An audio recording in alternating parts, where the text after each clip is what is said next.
Ventilator को easily use करने के लिए 3 हैक्स याद रखो, सब कुछ इजी हो जाएगा। फर्स्ट हैक है मोड कैसे सिलेक्ट करोगे। पहले तुम चेक करोगे कि पेशेंट खुद से ब्रीथ कर पा रहा है या नहीं। अगर पेशेंट खुद से ब्रीथ कर पा रहा है तो तुम्हें असिस्टेड मोड सिलेक्ट करने हैं, जिसमें पेशेंट ब्रीथ कर पा रहा है बट वेंटिलेटर सिर्फ हेल्प कर रहा है पेशेंट को ब्रीथ करने के लिए। इसमें प्रेशर सपोर्ट वेंटिलेशन, सीपैप और एसआईएमवी मोड, ये कुछ मोड्स आते हैं। अब अगर पेशेंट सीडेटेड है, मतलब पेशेंट का जीसीएस लो है, पेशेंट को न्यूरोलॉजिकल कुछ डेफिसिट है, मतलब पेशेंट खुद से ब्रीथ नहीं कर पा रहा है, तो इसमें हमें कंट्रोल मोड सिलेक्ट करने पड़ते हैं, जिसमें 2 मोड्स आते हैं, वॉल्यूम कंट्रोल वेंटिलेशन और pressure control ventilation. Volume control ventilation में क्या होता है, हम एक टाइडल वॉल्यूम डाल देते हैं वेंटिलेटर में, इतना ही वॉल्यूम वेंटिलेटर पेशेंट को देगा एंड प्रेशर उसके अकॉर्डिंग खुद एडजस्ट हो जाता है। ये मोड हम तब यूज करते हैं जब हमें एक पर्टिकुलर अमाउंट ऑफ वॉल्यूम देना ही है पेशेंट को, लाइक सीओपीडी पेशेंट। इसमें एयरवे में इन्फ्लेमेशन और म्यूकस प्लग्स प्रेजेंट रहते हैं, बट हमें जो टाइडल वॉल्यूम है वो तो पहुंचाना ही है एल्विलाई तक, तो हम वॉल्यूम कंट्रोल वेंटिलेशन सिलेक्ट करते हैं। इसमें वेंटिलेटर क्या करेगा, अपना प्रेशर बढ़ा देगा थोड़ा सा एयरवे में एंड उतना अमाउंट ऑफ वॉल्यूम पहुंचाएगा ही एल्विलाई तक। और प्रेशर कंट्रोल वेंटिलेशन में हम एक प्रेशर सेट कर देते हैं और वॉल्यूम उसके अकॉर्डिंग खुद डिलीवर हो जाता है। ये प्रेशर कंट्रोल वेंटिलेशन हम कोई भी स्टिफ लंग्स की कंडीशन में यूज करते हैं, जैसे पल्मोनरी एडिमा हो गया, ARDS,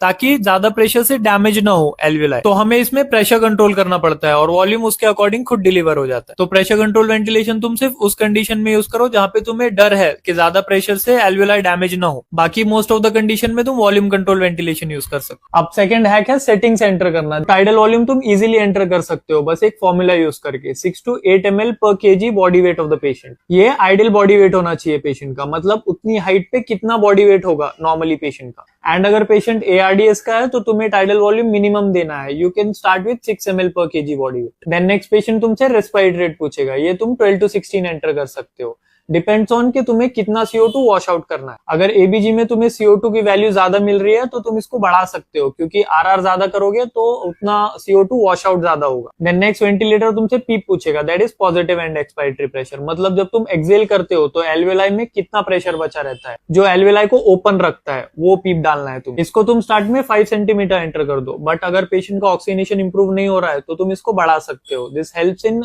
increasing the oxygenation. Then FiO2 100% से स्टार्ट करो, एबीजी करो पेशेंट का, एंड देन उसके अकॉर्डिंग तुम इसको टेपर कर सकते हो। Third hack would be do not forget the contraindication, जो तुमने अभी सेटिंग्स एंटर किए उसके। एआरडीएस में कभी भी हाई टाइडल वॉल्यूम यूज नहीं करना है, because it can cause barotrauma. CO2 wash out करने के लिए तुम हाई रेस्पिरेटरी रेट यूज कर सकते हो, बट अगर पेशेंट सीओपीडी का है तो तुम ज्यादा आरआर नहीं रखोगे, क्योंकि इससे एयर ट्रैपिंग होगी एल्विलाई में। सीओपीडी पेशेंट और पेशेंट हाइपोटेंशन में है तो हाई पीप अवॉइड करो, बिकॉज सीओपीडी में एयर ट्रैपिंग हो जाती है अगर तुम हाई पीप रखोगे। नाउ नेक्स्ट टाइम तुम आईसीयू में इजीली वेंटिलेटर सेटिंग्स एंटर कर सकते हो।